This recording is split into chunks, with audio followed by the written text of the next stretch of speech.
where is your mercy? When on the feast celebrating your mercy for the Israelites, your mercy for your son seemed nowhere to be found.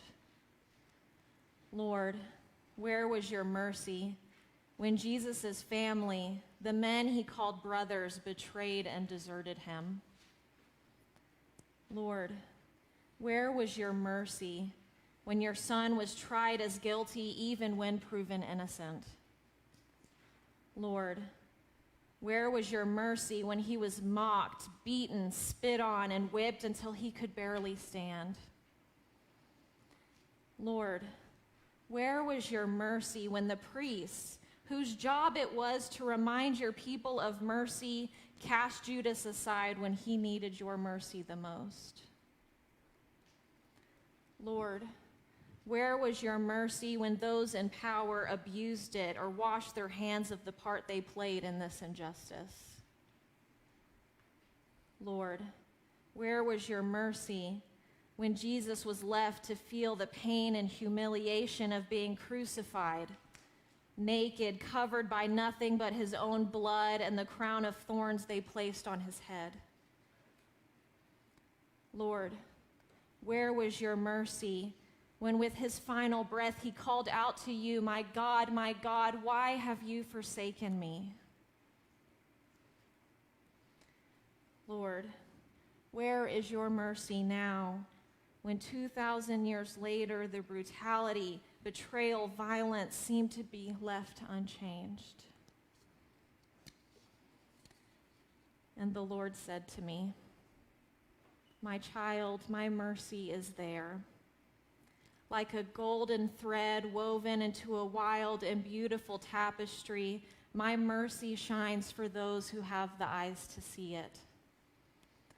My mercy was in the man who opened his home to Jesus and the disciples so they could have somewhere to eat. My mercy was in their breaking of bread and in their singing and in the disciples' hope that they would not desert him. My mercy was in Jesus preaching the forgiveness of sin in the company of the man who would hand him over to his death. My mercy was in Jesus taking Peter, James, and John to the garden with him to pray, even knowing they would desert him because he wanted them there. My mercy was in Jesus calling Judas friend, even as he was handed over to the guards and chief priests.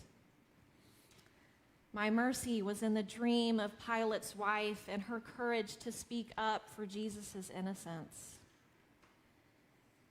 My mercy was in the bystander who, upon hearing Jesus cry out in agony for me, offered him something to drink. My mercy was in the women and mothers who, in their faithfulness, followed Jesus from Galilee to his grave.